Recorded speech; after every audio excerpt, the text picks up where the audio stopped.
शास्त्रों में क्रोध को मनुष्य का सबसे बड़ा शत्रु माना गया है। भगवान श्री कृष्ण ने श्रीमद् भगवद गीता में क्रोध को नरक का द्वार बताया है।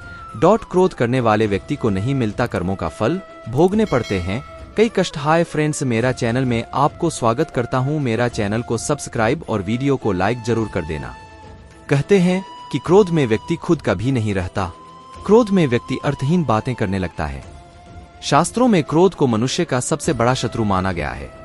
मनुष्य क्रोध में अपना आपा खोकर कुछ भी कर बैठता है।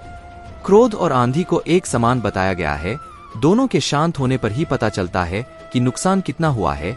लेकिन मनुष्य के क्रोध का कारण क्या है, भगवान श्री कृष्ण ने गीता में इस बारे में बताया है। तो आइए जानते हैं पंडित इंद्रमणि घनश्याल से मनुष्य को क्रोध क्यों नहीं करना चाहिए। क्रोध करने के नुकसान। भगवान श्री कृष्ण ने श्रीमद् भगवद गीता में क्रोध को नरक का द्वार बताया है। श्री कृष्ण ने कहा है कि जो मनुष्य बात बात पर क्रोधित हो उठते हैं वो जीवन में कभी तरक्की नहीं करते हैं और जीवन में हमेशा दुखी रहते हैं। क्रोध करने से मनुष्य कभी भी सही निर्णय नहीं कर पाता है, जिसके फलस्वरूप मनुष्य का जीवन और भी कठिन हो जाता है। श्री कृष्ण के अनुसार बेवजह किए गए क्रोध से मनुष्य को कोई लाभ नहीं होता है, उसको अपने कर्मों का फल भी नहीं मिलता और उसे कष्ट भोगने पड़ते हैं। व्यक्ति के पतन की शुरुआत। भगवान श्री कृष्ण ने कहा है कि क्रोध सभी विपत्तियों का मूल कारण है। क्रोध सांसारिक बंधन का कारण है। भगवान श्री कृष्ण ने क्रोध को धर्म का नाश करने वाला बताया है, इसलिए मनुष्य को क्रोध का त्याग कर देना चाहिए।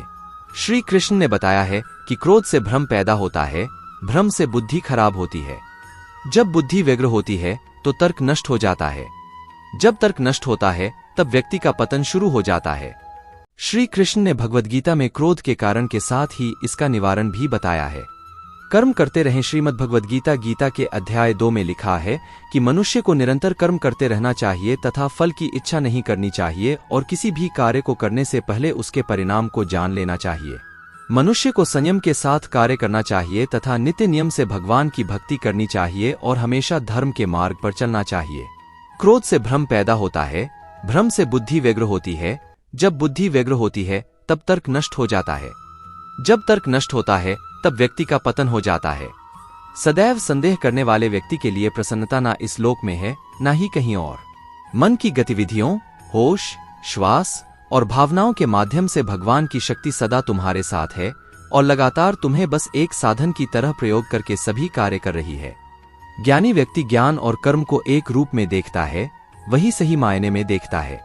प्रबुद्ध व्यक्ति के लिए गंदगी का ढेर, पत्थर और सोना सभी एक समान है। निर्माण केवल पहले से मौजूद चीजों का प्रक्षेपण है। उससे मत डरो जो वास्तविक नहीं है, ना कभी था ना कभी होगा। जो वास्तविक है वो हमेशा था और उसे कभी नष्ट नहीं किया जा सकता।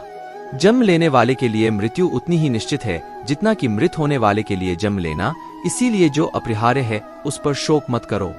जो मन को नियंत्रित नहीं करते उनके लिए वह शत्रु के समान कार्य करता है। Hi friends, Krishna help voice channel को सब्सक्राइब और वीडियो को लाइक, कमेंट, शेयर जरूर कर देना।